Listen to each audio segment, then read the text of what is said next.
네, 2부로 돌아왔습니다. 2부에서는 당신 자신과 당신의 것, 트리비아와 함께 영화 작품 분석과 감상을 이야기하도록 할게요. 예.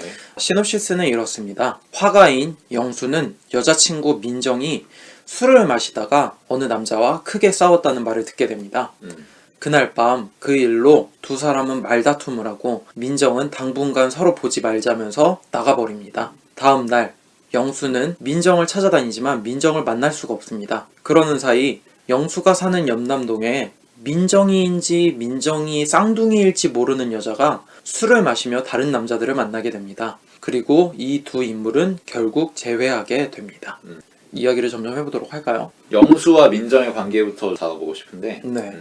영수하고 민정은 일단 나이 차가 좀 나는 커플인 것 같죠? 뭐 실제 그 커플이 그렇듯 그쵸. 17살 차이 나듯. 두 사람 사이에는 사연이 있는 것 같아. 뭐 일전에 민정이가 술을 마시고서 깽판을 여러 번 쳤나봐. 그러니까 금주랑 비슷한 약속이 서로 체결되어 있고. 그쵸. 근데 그게 싸움의 계기가 되잖아. 네. 그러니까 그 사연을 구구절절 보여주지 않고 상상에 맡기면서 주입시켜주잖아. 그러니까 그 상황이 재밌는 거지. 그러니까 영수의 친구인 중행의 이야기를 통해서 사건을 듣게 되잖아. 민정이가 술을 마셨더라. 그리고 남자랑 싸웠다. 그것을 동네 사람들이 모두 다 안다. 지금 너 여자친구가 이러고 다니는 거 너는 알고는 있냐? 이런 식으로 말을 통해서 그 이미지를 듣게 되지. 그러니까 전혀 문제가 없었던 사이이고 그 약속을 지킬 거라고 생각했던 민정이에 대한 이미지가 바뀌어버리는 거지. 그리고 화가 나는 거고. 거기서 내가 한 가지 이야기를 하고 싶은 건데 이거는 단순한 에피소드에 불과할 수 있지만 연인이라고 하면 누구나 겪을 수 있는 상황이라고 생각해. 누군가 뭐 하지 말기로 했는데 누군가 했어. 그럼 당연히 화가 나잖아. 그거에 대해서 좀 이야기를 하고 싶은데 나는 이게 홍상수 감독의 남자 주인공들이 그래왔듯 영수가 민정이를 소유하려고 그러니까 그러는 거지. 너는 내 건데 왜 내 말 안 듣냐? 내가 약속하기로 한 거 지키기로 했는데 왜 지켜주지 않느냐. 그걸 내 눈으로 확인한 것도 아니고 다른 사람의 말을 통해서 의심하고 확신하게 되는 거지. 여태까지 홍상수 감독이 해왔던 작품에서의 남자의 모습을 이미 우리는 알고 있잖아. 그렇기 때문에 이 상황까지 말로 표현하는데 전혀 문제가 없이 진행될 수 있었다고 생각을 해. 이 영화에서는 구체적인 소재나 드라마 자체 내용보다도 형식적인 측면에서 흥미로운 게 많은데 예를 들어서 북촌 방향하고 비교해 보면은 북촌 방향은 편집이 정말 엄청난 힘을 발휘하는 영화란 말이야. 북촌 방향 보면은 홍상수 영화답게 신 하나의 쇼트야. 그러니까 컷이 될 때마다 영화의 의미 단위가 아예 바뀐단 말이야. 다른 공간으로 이동하고. 근데 이 씬들이 시간 순서대로 배열된 건지 어떤지 확신할 수가 없어. 그런가? 그럴 수 있겠네. 뜬금없이 사건이 일어나기도 하니까. 그러니까 비유적으로 말하자면 각각의 씬들이 시트콤 같은 거지. 그리고 옴니버스 스토리 같은 거고. 물론 우리는 보면서 서사 라인을 머릿속에 상상할 수 있어. 근데 그게 필연적인 건 아니거든. 예를 들어서 특정한 술집 한 공간에서 한 3번, 4번 정도 씬이 나와. 맞아. 근데 그 씬들이 영화에서 보여지는 시간 순서대로가 아니라 다른 방식으로 배열돼도 사실 스토리에 아무 지장이 없거든.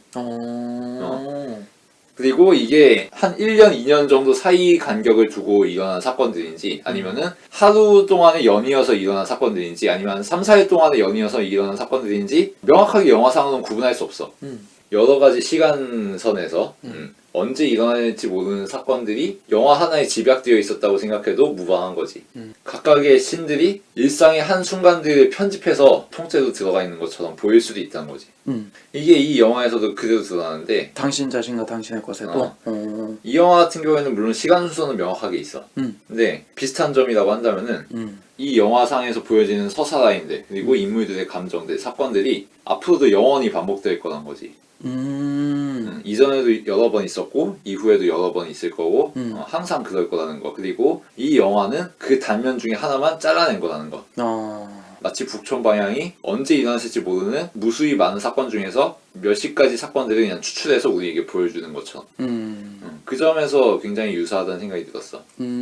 그럼 영원히 반복될 것이라고 하는 것은 여러 가지 소재를 통해서 더 깊게 이야기할 수 있겠네.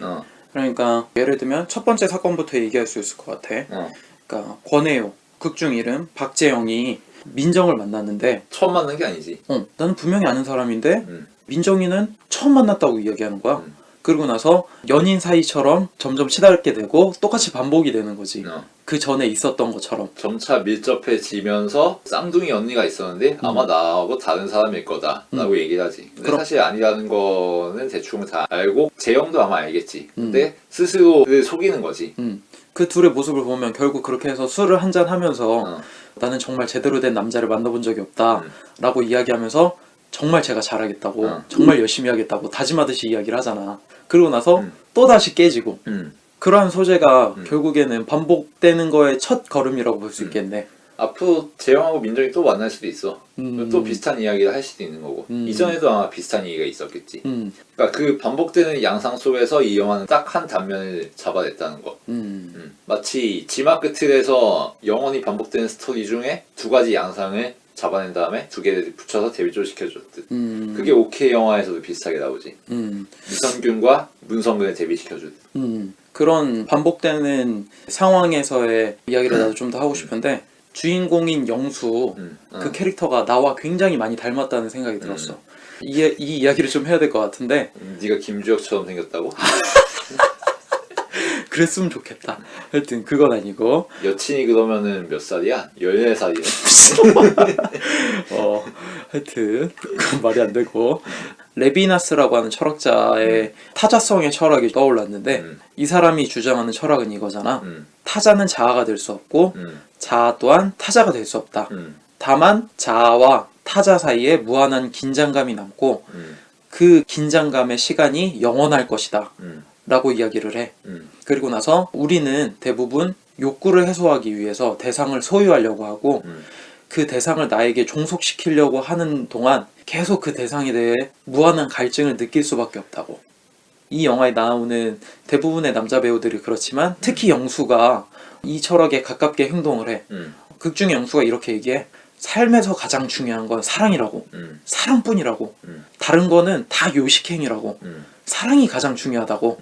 난 이제부터 그렇게 살 거라고. 그리고 그 사랑의 대상은 민정이겠지. 근데 반대로 레비나스라고 하는 철학자는 이렇게 얘기를 합니다. 우리는 숨쉬기 위해서 숨을 쉬는 거고 먹고 마시기 위해서 먹고 마시는 거라고. 그리고 호기심을 만족시키기 위해서 공부하는 것 뿐이고 산책하기 위해서 산책하는 거라고. 이 모든 게 무슨 목적을 갖고 사는 게 아니라 그냥 이 자체가 사는 거라고. 그러니까 김주혁이 말하는 요식행위 자체가 그냥 사는 의미라고. 그거 자체가 사는 거라고 이야기를 하는 거지. 근데 영수는 반대로 이야기하는 거지. 사랑을 위한 행위가 의미 있는 거고 나머지는 다 의미가 없다고 이렇게 얘기를 하는 거지.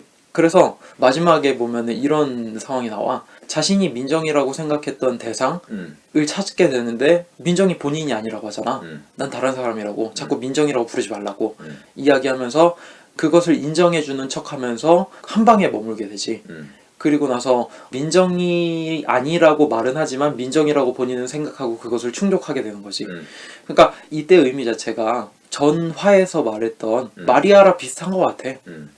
본인이 추구하고자 하는 대상을 그려놓고선 그것을 만족시키니까 아 나는 사랑을 하고 있구나 라고 생각을 하지. 근데 결국 이 영수라고 하는 인물도 마지막에 왔을 땐 요식행위를 하면서 마지막에 끝난다는 거. 그리고 나서 그때 대사를 보면 굉장히 재밌는 게 시원할 때는 수박 먹고 달고 싶은 거 먹을 때는 메론 먹자. 그렇게 이해하는 거지. 그래서 난 이 장면을 보면서 어떤 생각이 들었냐면은 홍상수 감독이 전작에서는 항상 우습고 조소하는 듯이 남자들을 바라보잖아. 그 상황에서 발버둥치는 여자들의 모습도 보여주고 근데 한 단계 더 발전해 나간다는 느낌이 들었어. 이번 작품은 그렇게 어렵지도 않고 대놓고 주제의식을 끝까지 보여주면서 그런 사랑에 의미 있는 것이 아니라 그 다음에 나아갈 행위가 더 의미 있는 것이다 라고 이야기하는 것 같아서 좀 더 의미가 있다는 생각이 들었고 남자들 그리고 인간이 갖고 있는 본질적인 육체적 욕망이 아니라 본질에 대해서 좀 더 이야기하는 것 같았어. 그리고 본질뿐만 아니라 어떠한 방향이 정말로 제대로 사는 것인지에 대한 이야기라고 볼 수 있는 거지. 그래 내가 공감했던 부분이 나는 전에 음악을 하면서 가치를 자꾸 찾으려고 했던 사람이거든. 뭔가 밥 먹고 그냥 숨 쉬고 이런 거는 다 목적을 위한 수단일 뿐이고 거쳐가는 행위일 뿐이지 우리는 무언가 목적을 위해서 살아야 된다라는 생각을 나는 항상 했거든. 근데 지금 생각해보니까 그게 아닌 것 같기도 해 라는 생각이 들어서 이 영화에서 좀 많은 충격을 받았던 것 같아. 그러니까 이 영화에서 주목해볼 만한 점이라면은 홍상수 영화의 본질이 굉장히 노골적으로 드러난다는 점이 않나 싶은데 그 정점이 바로 쌍둥이 드립이지. 홍상수 영화에서 내가 중점적으로 보는 거는 인물의 대화나 그런 게 아니라 형식적인 측면이거든. 그러니까 무수히 반복되는 양상 속에서 씬이 달라지고 쇼트가 달라지고 그리고 영화와 영화가 달라지고 마치 음악적인 똑같은 화성 속에서 멜로디 속에서 다른 음이 점점 들리는 그런 음악적 형식적인 게 홍상수 영화의 특징이라고 보는데 그걸 가장 잘 드러내는 게 쌍둥이 드립이란 말이야. 쌍둥이는 뭐야? 똑같은 존재란 말이야. 그치. 무수히 반복되고 무수히 복붙되고 클론이지 클론. 말이야지 말이야. 그치. 근데 쌍둥이라고 해서 다 똑같냐면 그건 또 아니지. 그치. 다른 인격체지. 이 영화에서도 비슷하게 적용할 수 있는데 홍상수 영화의 인물들은 항상 쌍둥이야. 예를 들어서 북촌 방향에 등장하는 김상중과 유준상과 김위성 이 인물들 각 다른 것 같지만 공통적인 특징을 보유하고 있지. 마치 한 인물을 셋으로 쪼갰다고 해도 무방할 정도로. 그리고 작중에서 유준상이 좋아하는 예전이라는 과거에 자신과 불륜을 행했던 제자지. 그리고 지금은 그 여자가 술집 주인 경진이라는 역할로 탈바꿈되어 있지. 똑같은 인물이 1인이 역하는 거잖아. 쌍둥이지 이게 말하자면. 남자들도 쌍둥이고 여자들도 쌍둥이야. 그럼 여자들도 남자들도 각기 쌍둥이겠네. 성만 다르고. 그러니까 남자는 여자의 쌍둥이고 여자는 남자의 쌍둥이겠네. 그렇게도 볼 수 있겠네. 이렇게 생각을 확장시킬 수가 있지. 오케이 영화도 비슷하지. 문성근은 이성균과 쌍둥이인 거고 그 사이에 오키가 있는데 오키가 마지막에 자신의 영화에서 둘을 겹쳐놓고 데뷔시켜 보잖아. 문성근과 아차산에 갔을 때와 이성균과 아차산에 갔을 때 이걸 데뷔시키면서 둘 사이에 똑같은 패턴이지만 정말 다르게 자신에게 와닿을 수밖에 없는 지점들을 얘기하잖아. 이런 것들을 살펴볼 때 홍상수 영화의 특징을 알 수 있지. 계속 무수히 반복되고 복사되고 그 과정에서 똑같은 것들이 양산되지만 사실은 그것들이 열화된다는 것. 복사하는 과정에서 열화가 되잖아. 그 컴퓨터 파일 같은 경우에는. 그것과 비슷하게 이 인간사의 무수히 많은 사건들, 인물과 인물들 각기 똑같고 다 NPC 같고 다 복붙한 것 같고 동일한 패턴이 반복되는 것 같지만 그 사이에서도 열화가 일어난다. 그리고 그 열화 속에서 차이가 드러난다는 거지. 그게 이 영화에서 재영이 만났던 민정과 지금 재영이 만나고 있는 민정의 차이가 되는 거고 예전에 영수가 바라보는 민정의 모습과 지금 영수가 바라보는 민정의 모습이 되는 거고 영수와 재영과 이상원도 되는 거고 다 각기 쌍둥이라고 볼 수 있단 말이야. 하지만 그 쌍둥이들 사이에서 발생하는 차이, 반복되는 와중에 우리 눈에 비춰지는 무언가 다른 점들 그게 바로 이 순간 홍상수가 이 영화 속에 편집해낸 이 순간들 우리의 일상 속에서 잘라낸 한 단면들 속에 담겨 있다는 거지. 조금 어려운데 그거는? 그러니까 모든 것이 똑같이 반복된다. 모든 게 다 똑같은 거다 라고 하면 사실 순간은 중요한 게 아니잖아. 그치. 어차피 똑같은 게 반복될 뿐이니까 이 순간은 그냥 흘러갈 뿐이고 아무 가치도 없고 언젠가 똑같이 등장할 장면인 거지. 하지만 조금씩 달라져. 보다 보면은 이게 예전에 봤던 장면인 것 같고 똑같은 패턴이 반복되는 것 같은데 무언가 다른 점이 있단 말이야. 그리고 다른 감흥으로 와닿고 예전의 홍상수 영화하고 지금의 홍상수 영화는 똑같은 것 같기도 한데 뭔가 감상은 달라. 그치. 그러면 그 순간이 존나 중요해지는 거지. 그 순간에 우리가 바라보고 있는 인물들, 감정들, 대화들 이런 것들이 새롭게 다가오는 거지. 이전에 이미 무수히 봤던 피상적인 대화들 같은데 그 점에서 이 영화에서 나온 쌍둥이 드립이 존나 노골적이라고 생각했어. 그렇게 따지면은 그 무엇보다 홍상수 감독의 영화는 힐링 영화가 아닌가? 그렇게 볼 수 있잖아. 그럴 수도 있지. 우리네 일상은 항상 똑같이 반복되고 똑같은 시간에 일어나고 똑같은 대중교통 타고 똑같이 회사 간 다음에 똑같은 일 하는 거잖아. 근데 매 순간순간마다 차이가 있잖아. 맨날 100% 똑같을 수는 없잖아. 그게 지막 끝인 거지. 그렇게도 볼 수 있겠네. 첫 번째 영화와 두 번째 영화는 똑같은 것 같은데 결과는 달라. 그 결과가 다른 이유는 순간순간 달랐기 때문이거든. 그러면 그 순간들이 존나 중요해지는 거지. 이미 거리를 두고 바라봤을 때는 그냥 똑같은 일들이 반복되는 것 같았는데 가까이서 현미경을 들이대고 보니까 생각보다 많은 것들이 달라지고 있던 거지. 그런 점에서 우리가 살아가는 하루하루 순간순간 아까 효시가 말했던 일상을 치러나가는 그 과정들이 굉장히 소중해지는 거고 그것을 일상이 아니라 좀 더 심화해서 인물들로 대입하면 좀 더 재밌어지는 것 같아. 그러니까 전에 봤던 민정인데 쌍둥이라고 하니까 그럼 처음 보는 건가? 아 그러면은 처음부터 충성을 다하자. 이 여자한테 최선을 다해야겠다. 새롭게 시작해보자. 당신 괜찮은 남자 계속 찾는다며. 내가 그 남자가 돼보자. 라고 사람의 인식이 바뀌면서 새롭게 다짐하고 새롭게 다가가게 되는 거잖아. 똑같은 여자임에도 불구하고 조금 다른 인식 때문에. 영화에서 한 명의 여자가 본인의 입으로 쌍둥이라고 이야기했기 때문에 놀려먹는 것 같기도 하지만 다르게 보면은 사람을 굉장히 많이 사귄 사람은 뭐 크게 다른 점을 못 느끼겠다는 거야. 똑같은 사람 만나는 것 같고 똑같은 데이트하는 것 같다는 거야. 그러니까 이 지점이 되게 무서운 거지. 내가 다른 사람이라고 생각하고 새로운 사람 사귀고 만나고 친하게 지내지만 사실 그거는 어느 정도 복사본일 수도 있는 거고 그것이 새롭고 다르다고 느끼는 건 단지 내 인식일 뿐일 수도 있다는 거. 그것들이 일상이 아니라 사람에게 대입했을 때 또 다른 의미로 다가갈 수 있다는 것 같아. 그리고 예술의 본질과도 굉장히 맞닿아 있다는 거. 예술의 본질. 예술은 딱 확정적인 정답이 없잖아. 그치. 고정된 답을 딱 내릴 수 있는 게 아니란 말이야. 예술은 본질적으로 음악하고 비슷하지. 음악 보면은 아까도 얘기했지만 일정한 화성과 선율이 반복된단 말이야. 그러면서 점층적으로 쌓아나가지. 처음에 AA, BA 구조 나왔으면 A-A, A, BA 이런 구조로 나가잖아. 그치, 맞아. 그런 것처럼 일정한 구조가 반복되면서 달라진단 말이야. 그런 식으로 미의 완성도를 부분적으로 끌어올리면서 진행되는 게 음악이지. 그게 그리고 대부분의 예술이 비슷하단 말이야. 마치 조각 같은 거지. 조각 보면은 조금씩 수정해 나가잖아. 그치. 조각에 명확한 정답은 없지. 뭐 아그리파라든가 줄리우스 시저 이런 조각상 하는 거는 답이 있지. 근데 그런 게 아니라 그냥 자기가 창작을 하는 거야. 그런 경우는 답이 없잖아. 조금씩 조각을 해가면서 완성되다가는 그 양상 자체가 조각의 본질이고 과정인 거잖아.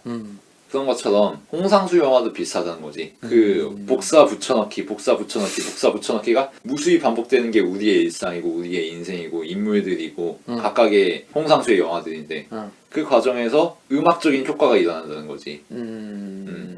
아까 말했듯이 선율이 반복되면서 조금씩 멜로디가 발전해 나가고 변주되어 나가듯이 그런 매너리즘적인 특성들 그런 것들이 쌍둥이인 거지 말하자면.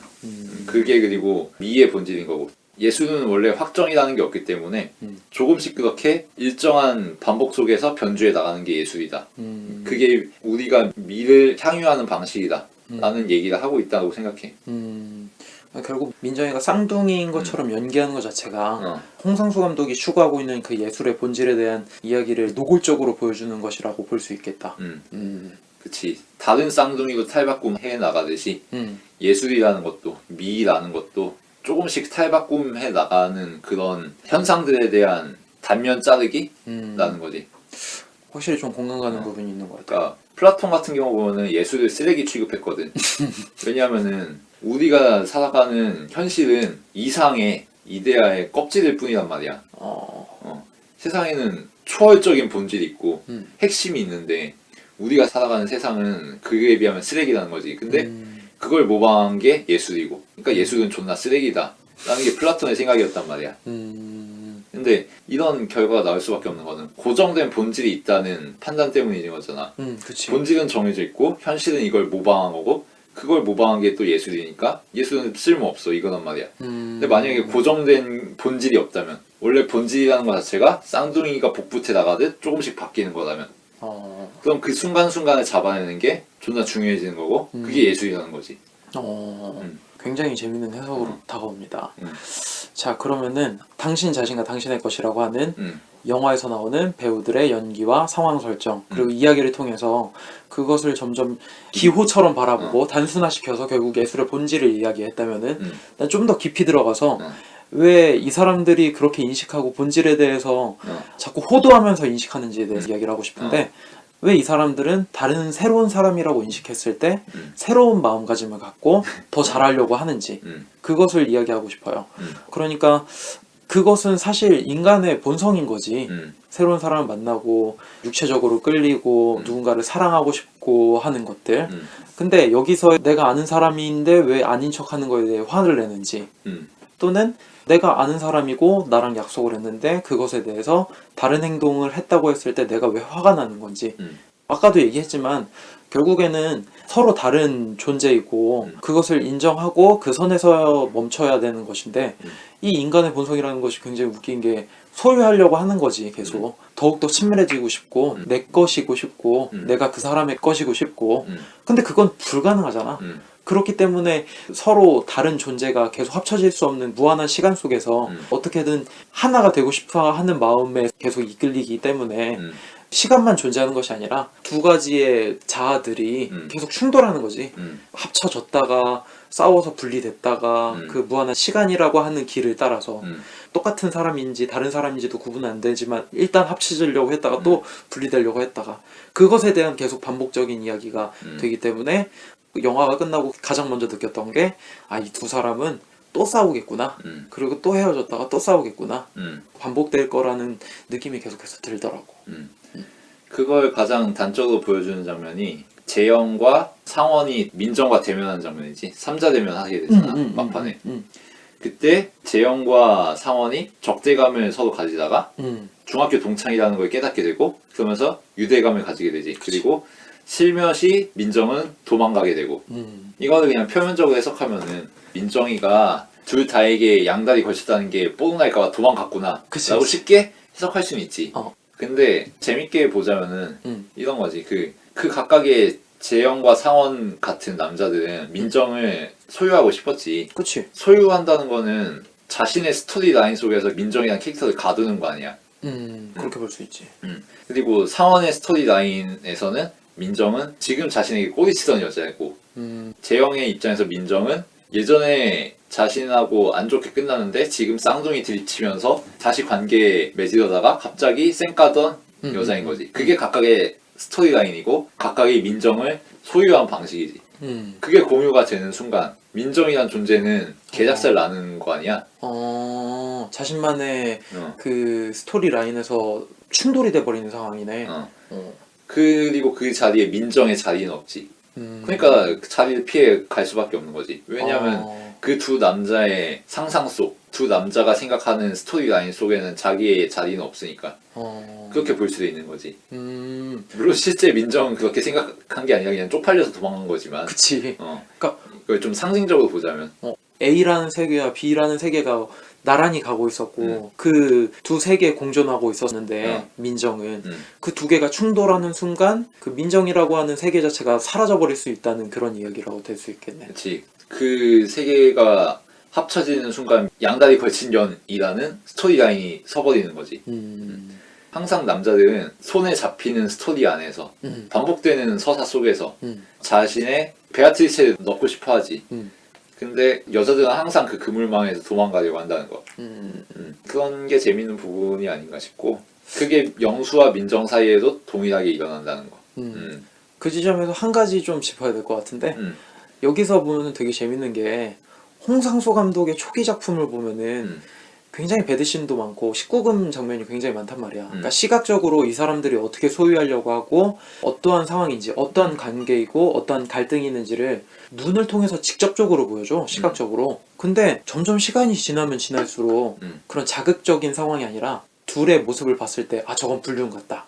또는 저걸 봤을 때 아 쟤네들은 싸운 것 같다. 아니면 아 쟤는 무슨 스토리가 있었던 것 같아. 이런 개념적인 걸로 계속 관객들한테 암시를 해주잖아.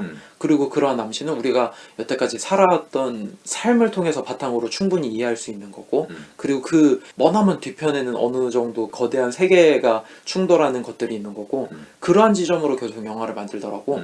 그래서 홍성우 감독은 확실히 발전한다라는 생각이 들고 그리고 이 영화에서 재밌었던 점 중에 하나는 아까 A라는 세계와 B라는 세계가 충돌한다는 얘기를 했는데 이렇게 세계라고 이야기할 수 있는 것 자체가 그걸 말로 표현한다는 거지. 말로 표현함으로써 상상하고 A라고 하는 길을 잘 가던 B라고 하는 물체가 벗어나 버렸는데 그러한 상상 속의 개념, 그러니까 말로 주입되는 그 개념에서 벗어나니까 화가 나고 그런다는 거지. 그게 되게 웃기는 지점인 것 같아. 그게 절묘하게 드러난 게 재영과 상원이 중학교 동창이라는 점에 반색한다는 거잖아. 이전의 스토리가 반복된다는 거거든. 그러니까 중학교 때 스토리 지금 공유하면서 예전의 시간들, 예전의 기억들을 반복하는 거지. 근데 이 반복 속에서는 철저히 소유될 수밖에 없지. 계속 똑같은 게 반복되면서 소유가 되는 거잖아. 그러면은 이 민정은 도망칠 수밖에 없는 거고. 왜냐면 소유되기 싫으니까.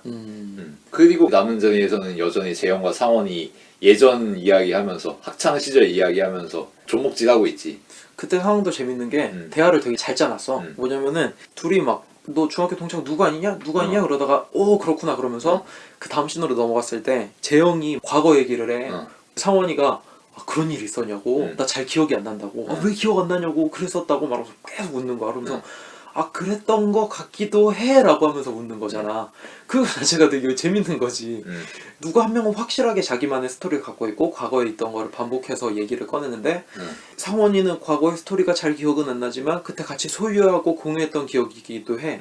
그리고 설령 그것이 아니었더라도 그랬던 것만으로도 의미가 있고 재미가 있는 상황이니까 그 스토리를 같이 소유하게 돼버리는 거지. 같이 반복하고 싶은 거지. 맞아. 같이 반복하고 싶은 거지. 하지만 그 반복 속에는 빠져나갈 곳이 없잖아.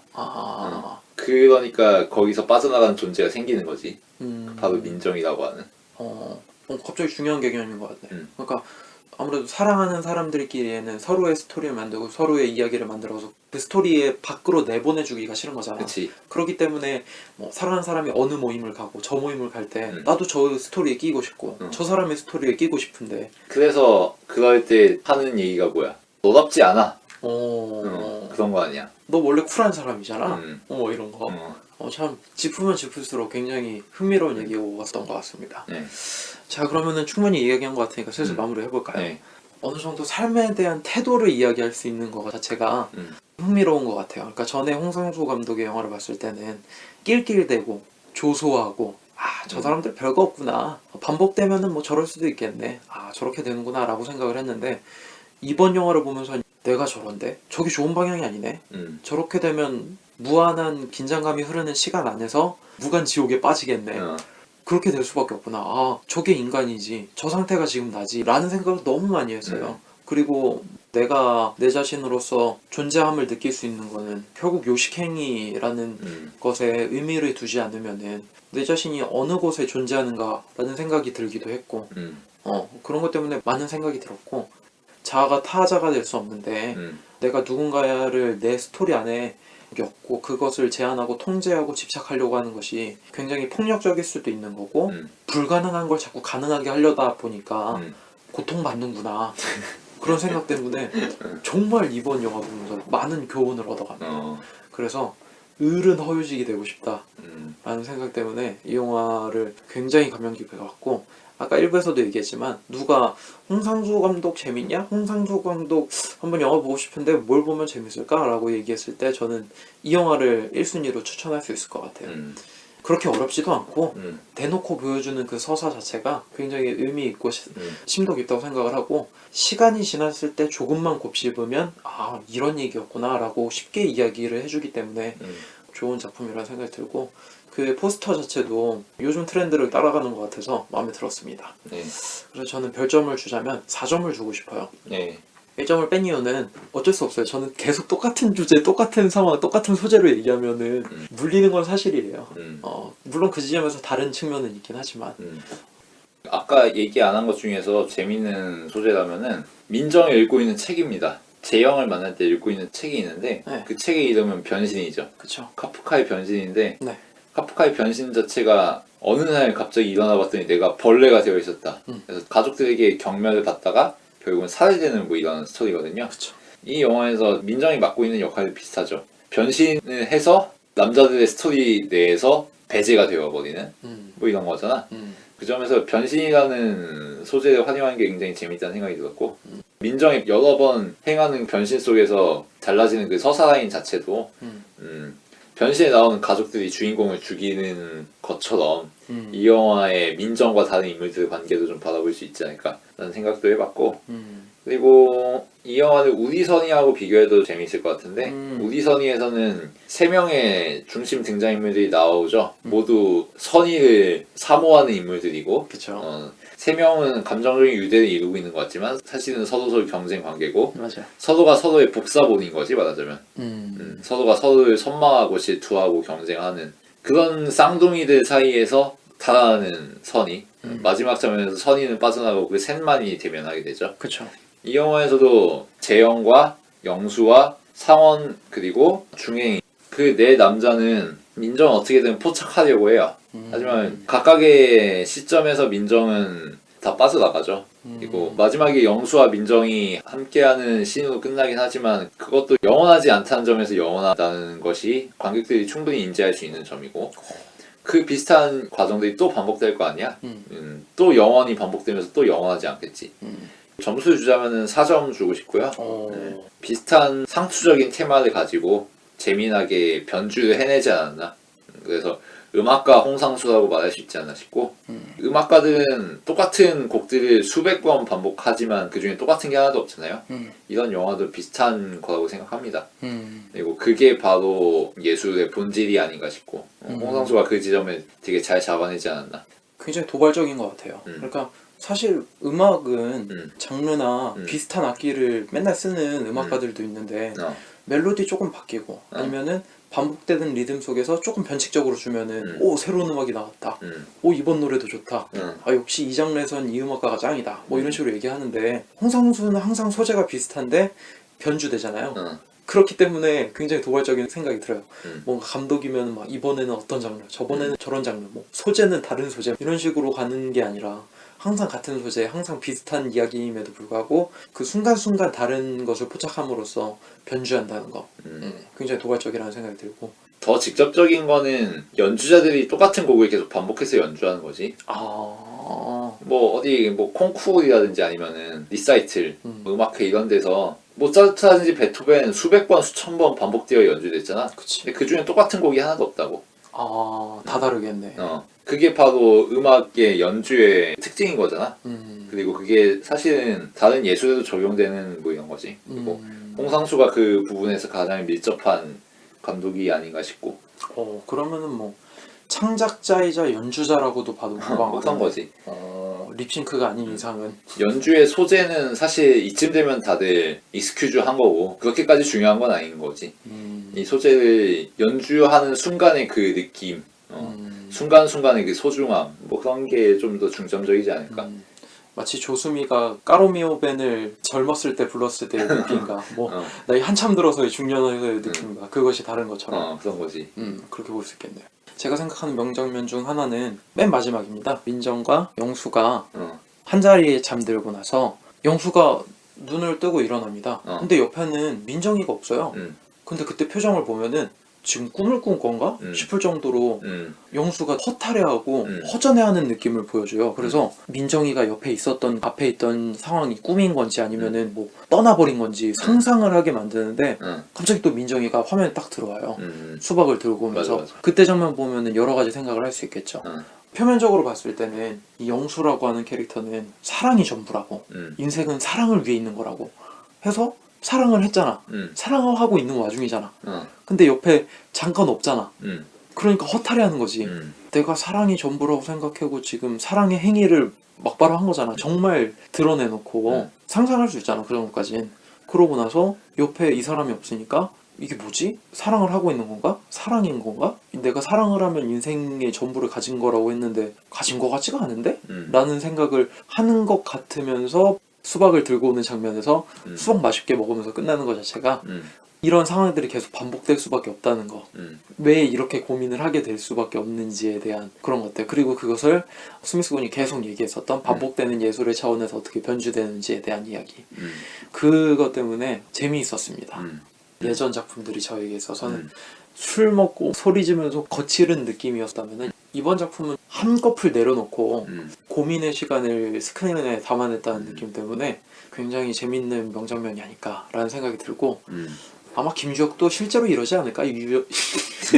사귀면서 내가 지금 뭐 하는 거지? 막 이런 생각하지 않을까? 오빠의 집 고다니나? 그리고 또 한 가지 이거랑 비슷한 장면 중에 하나가 뭐냐면은 복선 같은 장면이에요. 영수가 계속해서 민정을 찾아다닙니다. 그러다가 집에서 문을 두드렸는데 만난 거예요, 민정이랑. 그럼 민정이한테 얘기하죠. 그래, 너 술 마셔. 내가 미안하다. 난 너 없으면 죽을 것 같아. 사랑해. 제발 나랑 다시 만나자. 그러니까 민정이가 용서를 하고 다시 만나게 되죠. 그리고 나서 바로 다음 장면이 뭐냐면 영수가 민정이의 대문 앞에 앉아가지고 담배 피는 장면이 나와요. 그때 보면은 안심한 것 같기는 한데 이게 뭐지? 제대로 된 건가? 사랑이 이루어진 건가? 잘 될 수 있을까? 이런 고민을 담는 거지. 그리고 나서 이 장면이 한 번 더 반복되는데 막걸리 마시는 장면이에요. 막걸리 마시고 있는데 어떤 여자가 와요. 왜 혼자 마시냐? 우리랑 같이 마시자. 이랬더니 영수가 고민을 하더니 아니라고. 그냥 지금 혼자 마셔야 될 것 같다고. 이게 왜 그러냐면은 지금 민정이가 나한테 소유한 건지 안 한 건지 고뇌하는 장면이거든. 다른 여자는 필요 없어. 민정이만이 나의 사랑이고 나의 삶의 의미거든. 그치. 그것을 술을 마시면서 계속 고민하고 있거든. 그래봤자 결국 소유가 안 될 사람인데 항상 술 먹고 계속 고민할 텐데 그게 마지막 장면 엔딩에서까지 반복된다는 거. 그러니까 복선을 계속 깔아놨다는 거. 그거 자체가 사랑 영화로서도 직접적으로 명장면으로 잡아도 되지 않을까라는 생각이 듭니다. 네. 네, 이 정도로 당신 자신과 당신의 것 마치도록 하겠습니다. 당신 자신과 당신의 것이었습니다. 들어주셔서 감사합니다.